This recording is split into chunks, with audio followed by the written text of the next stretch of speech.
You know, life has a funny way of showing you who you really are. It's easy to talk about faith, discipline, and toughness when everything is going your way. When the sun's out, when the crowd's cheering, when your plans are working, everybody looks strong then. But real strength, real heart, gets revealed when life hits you square in the mouth, when the plan falls apart, when the call doesn't go your way, when everything you thought you had lined up crumbles right in front of you. That's when you find out if you're built to stand or built to run. See, adversity doesn't knock to ask permission. It just shows up. It walks right in uninvited, and it tests everything you say you believe in. You can't schedule it, you can't avoid it, and you can't fake your way through it. When that storm comes, it strips away every excuse, every mask, and leaves you face to face with yourself. The question becomes, what's left when everything's been taken? Because that's where your foundation is revealed. That's where you discover whether you've been building your life on comfort or conviction. I remember when I got hit. I remember the sound, the shock, the silence that followed. I laid there, and in an instant, everything I thought I was chasing, gone. No more football, no more dreams of the NFL, no more future that I had pictured since I was a kid. And in that moment, the first thought wasn't why me, it was what now? Because life had just handed me a test that no coach could prepare me for. It wasn't about how fast I could run or how hard I could hit anymore. It was about whether I had the heart to keep showing up when I had every reason not to. That's what no retreat really means. It's not just a phrase you yell when things are going well. It's a choice you make when there's no applause, no crowd, and no clear path forward. It's the quiet decision to keep standing, even when standing hurts. It's saying, I'm not backing down, not because it's easy, but because my character won't let me. And let me tell you something, adversity doesn't build character, it reveals it. It shows you what's been hiding underneath the surface. You'll find out whether you've been living off emotion or commitment, whether your drive is based on comfort or conviction, because when life turns up the heat, emotions fade fast, feelings get tired. But conviction, that's something different. Conviction says, I didn't come this far to quit now. Sometimes we ask for growth, but we don't want the grind that comes with it. We pray for strength, and then life sends us struggle. We ask for courage, and life sends us fear. But what if that's the point? What if the very thing you think is breaking you is actually building you? What if the obstacle wasn't put there to stop you, but to show you how strong you really are? You can't grow in comfort. You can't discover purpose without pressure. Every champion, every leader, every person who's ever done something great had a moment where quitting felt easier, and in that moment they made a decision, no retreat. That's where greatness is born, in the dark, in the pain, in the place where most people give up. So when life hits you, when it hurts, when it feels like there's nothing left, don't run, don't retreat. Stand there, breathe, look that pain dead in the face and say, you won't defeat me, you're just revealing who I really am. Because the truth is, strength doesn't come from winning every battle. It comes from refusing to surrender when the fight gets real. That's the test of adversity. It doesn't ask for the strong, it creates them. Pain has a way of visiting all of us. Nobody escapes it. You can't pray it away, you can't outrun it, and you can't negotiate with it. It doesn't care who you are, how talented you are, or how good your intentions are. Pain shows up to teach you something that comfort never could. See, everybody wants purpose, but very few want the process that produces it. Because purpose doesn't come wrapped in ease. It's born through struggle, through disappointment, through moments when life feels unfair. When that moment comes, you've got a choice to make. You can let the pain make you bitter, or you can let it make you better. You can let it harden your heart, or you can let it sharpen your spirit. And I've learned that the difference between people who grow through pain and those who get stuck in it isn't what happens to them. It's how they choose to see it. Because pain by itself doesn't build you, perspective does. Pain is just the tool, your perspective is the blueprint. I remember lying in that hospital bed, tubes everywhere, doctors saying things I couldn't understand. And in that moment I had every reason to feel sorry for myself, every reason to be angry, every reason to say, why me? But then I thought, what if this isn't happening to me? What if it's happening for me? What if this is the moment that forces me to dig deeper than I ever have before? Because sometimes the blessing is buried inside the burden. You just have to be willing to look for it. See, pain has a purpose. It exposes what's inside of you. It doesn't destroy you, it develops you. It stretches you, it humbles you, and it prepares you for the weight of your calling. You might not see it right away. You might not even believe it while you're in it. But there will come a day when you'll look back on that season of struggle and say, that's where I grew. That's where I learned who I was. That's where I found my strength. The truth is, purpose and pain are intertwined. You can't have one without the other. Purpose asks you to sacrifice, to endure, to keep showing up when everything in you says stop. Because your purpose isn't proven when things are going well. It's proven when everything falls apart and you still refuse to quit. Pain pushes you to your edge so you can find out what's beyond it. And when you keep pushing through, you realize that your limits weren't real. They were just temporary feelings dressed up as truth. When you start to see pain as preparation, everything changes. You stop asking, why is this happening to me? And start asking, what is this trying to teach me? You stop running from hard seasons because you understand they're shaping you for something greater. You begin to see that every setback was really a setup. Every detour was direction. Every closed door was protection. That's what no surrender is about. It's not just refusing to quit. It's choosing to believe that even in your struggle, there's purpose at work. You can't control what life brings, but you can control how you respond. You can control your attitude, your effort, and your outlook. And when you decide to meet pain with purpose, when you decide that no matter what happens, you'll keep moving forward, that's when you start to grow in ways you never thought possible. I've learned that sometimes the most painful experiences produce the most powerful transformations. And when you look back, you realize that what you thought was breaking you is actually building you, molding you, and positioning you for something far greater than you could have imagined. So when pain comes, don't run from it. Don't surrender to it, stand in it, learn from it, let it shape you, not shatter you, because pain is temporary, but the purpose it produces, that lasts forever. At some point, every man, every woman has to look in the mirror and ask themselves the real questions, the kind that go deeper than what people see on the surface. Questions like, who am I when nobody's watching? What do I really believe in? What am I willing to stand for even if I stand alone? Because life has a way of stripping everything else away. Your job, your title, your comfort, and leaving you face to face with your soul. And when that moment comes, you've got to know what's in there. You've got to know what you're made of. We live in a world that's loud. Everybody's talking, everybody's posting, everybody's performing. But searching your soul, that's quiet work. That's not about who can talk the loudest or who can get the most likes. That's about who can sit in silence long enough to confront their truth. It's easy to project strength. It's easy to wear confidence like armor, but it takes real courage to look at yourself and deal with what's broken, what's insecure, what's afraid. Searching your soul means being honest enough to face those parts of you without running from them. See, most people never really lose to the world. They lose to themselves. They lose because they never took the time to confront their own weaknesses, their own doubts, their own ego. You can conquer mountains, win awards, make money, but if you never deal with what's inside, you'll always feel empty. Because success without self-awareness is just noise. It looks good, but it doesn't last.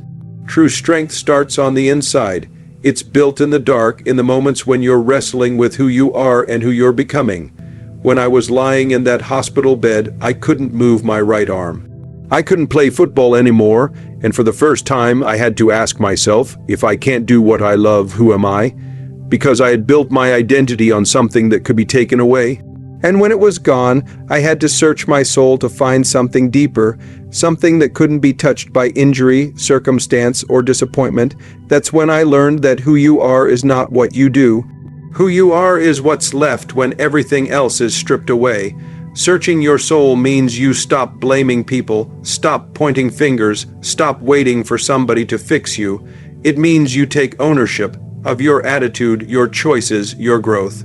It's not easy because it forces you to face truth without excuses, but that's where freedom starts. When you stop hiding from your flaws and start working on them, you start to evolve. When you stop chasing validation and start chasing purpose, you start to live.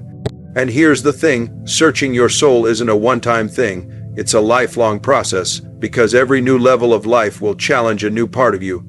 Every season will reveal something different. something that still needs work, still needs humility, still needs faith.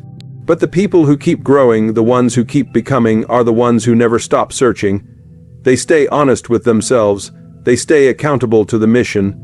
They keep asking, am I aligned with who I said I wanted to be? When you truly search your soul, you stop living to impress and start living to impact. You stop needing to be seen and start needing to serve.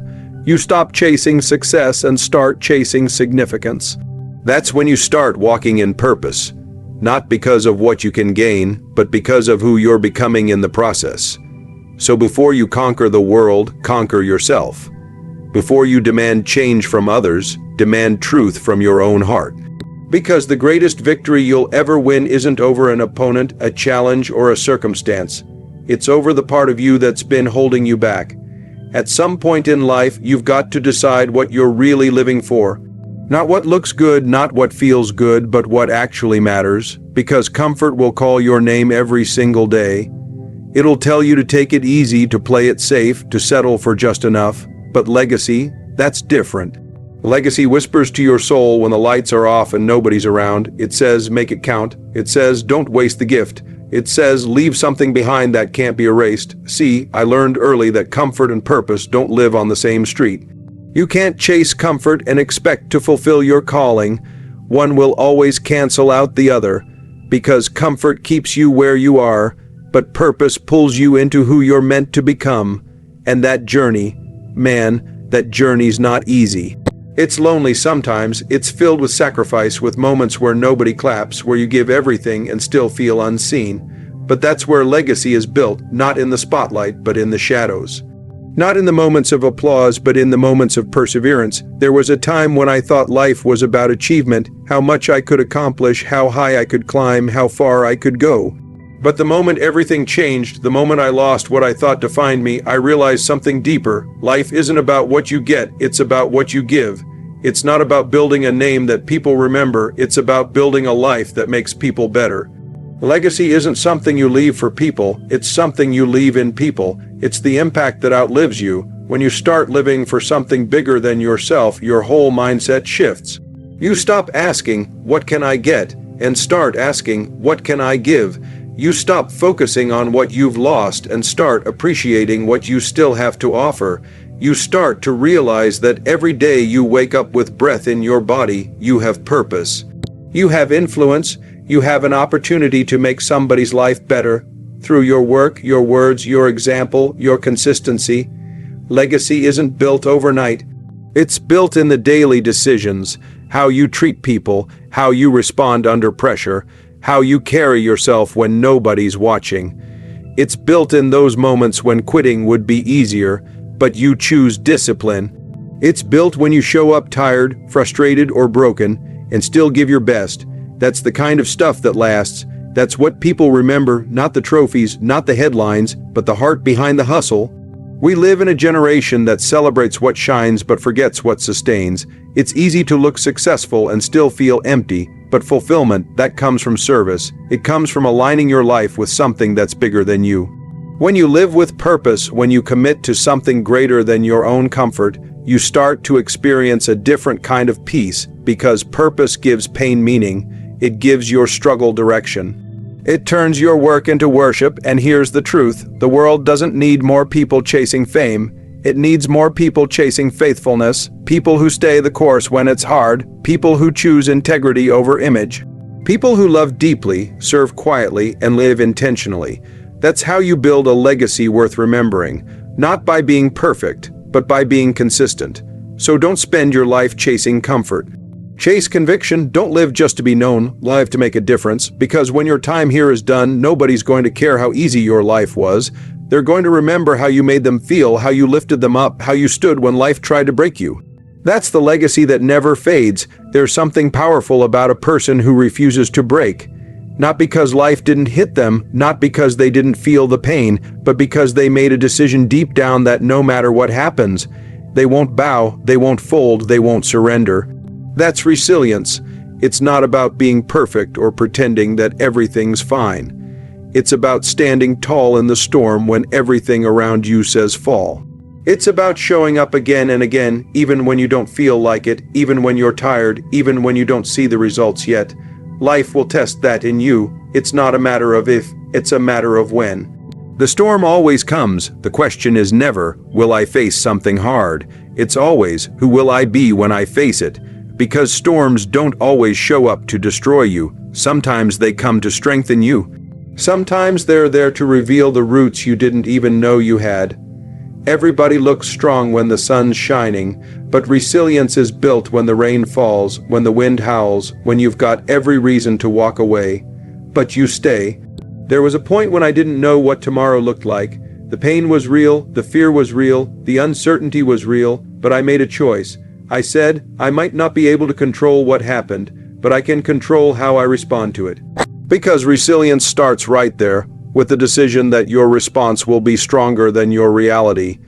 You might not be able to fix everything overnight, but you can choose your attitude, your effort, and your faith. That's the part nobody can take from you. Sometimes we think resilience is about fighting back with strength, but most times it's about enduring with faith. It's not about shouting your way through every problem. It's about trusting that there's purpose in the process. It's about learning how to bend without breaking, learning how to cry without quitting, learning how to hurt without losing hope. Because the people who make it through life's hardest seasons aren't the ones who avoid pain. They're the ones who learn how to carry it differently. And here's what I've learned: every time you get back up, something in you changes. You don't just bounce back, you build back stronger. Your spirit gets tougher, your perspective gets clearer, and your gratitude gets deeper.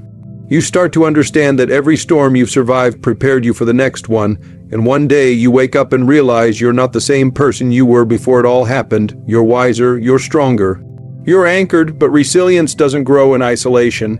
It grows through responsibility.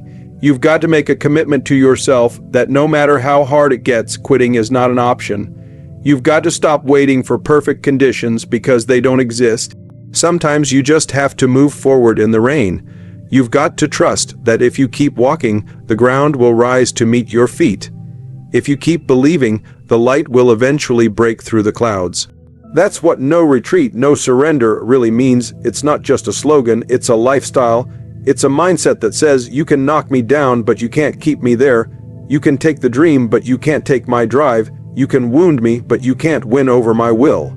Because when you've made peace with the struggle, when you've learned to see the lesson in the pain, you become unstoppable. So when life hits, and it will, don't bow to the pressure, don't surrender to the fear, don't retreat from the fight. Stand firm, stand tall, and keep moving forward, because the storm doesn't last forever, but the strength you build surviving it, that stays with you for life.